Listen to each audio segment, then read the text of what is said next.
Hello everyone. Now we are going to talk about A Midsummer Night's Dream, which was written by William Shakespeare. Before we go into the main video, I want to say that if you are new to this channel, please do subscribe the channel and hit the bell icon beside that subscribe button. Okay, now we are jumping into the main video. So, A Midsummer Night's Dream is a romantic comedy, and it has been written by William Shakespeare. The play opens up with a speech by Theseus, who was the Duke of Athens. He is to marry a beautiful queen of Amazons. Her name was Hippolyta, and the date was fixed at the end of 4 days when the new moon will appear in the sky.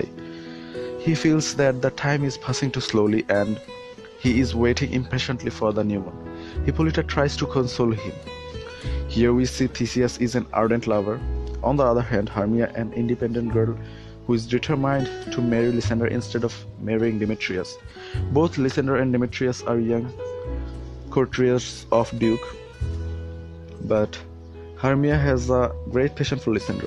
According to the Athenian law, a girl cannot disobey her father's choice, and if she fails, she must either become a nun or deserve the punishment of death.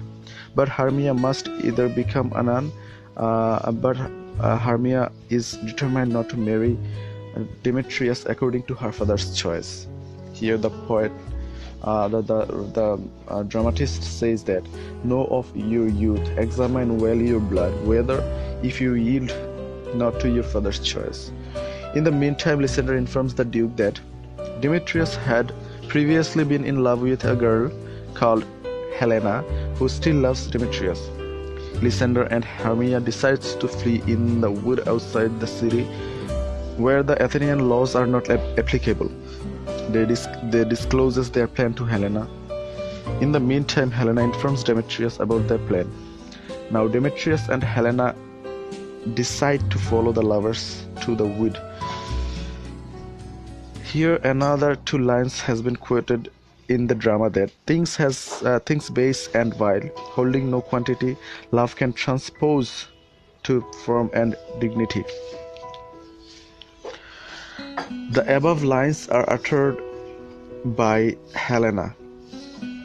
It is her finest soliloquy. She feels that some people in this world are lucky enough to find happiness. To her, love has the power to transform even contemptible and foul things into beautiful and dignified.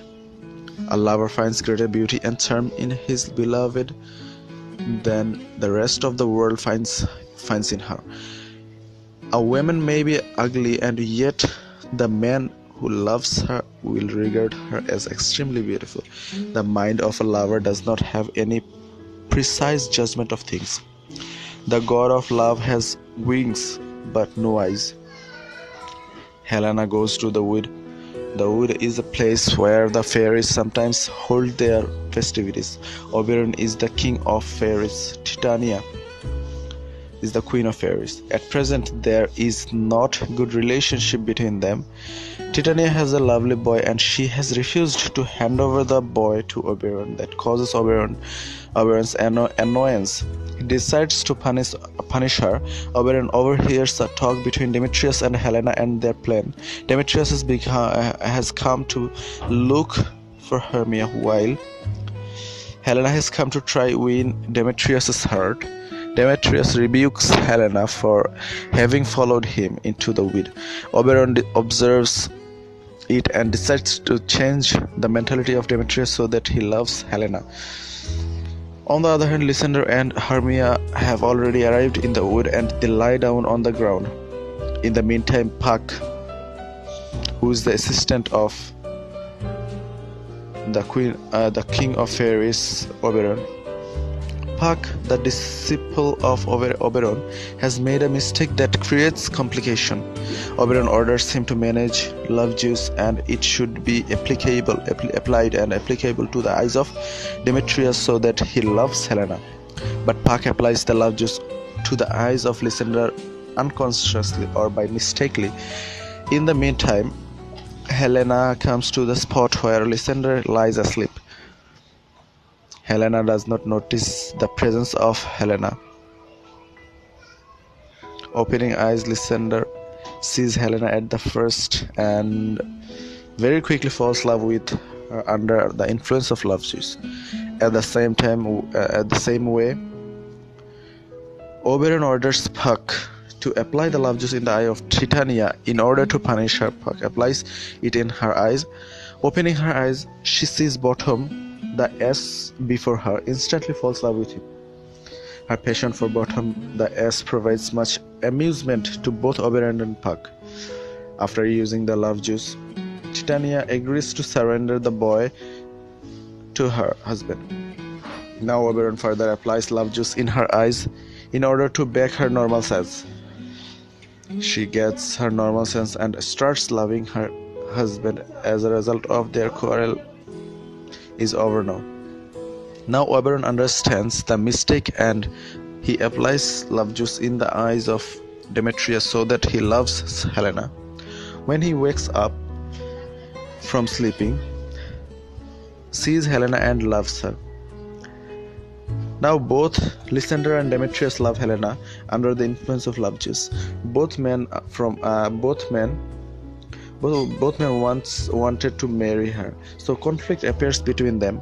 Puck prevents the two men from fighting. Now Oberon orders Puck to use love juice in the eyes of Lysander in order to get back in his normal sense and should again find himself in love with Hermia.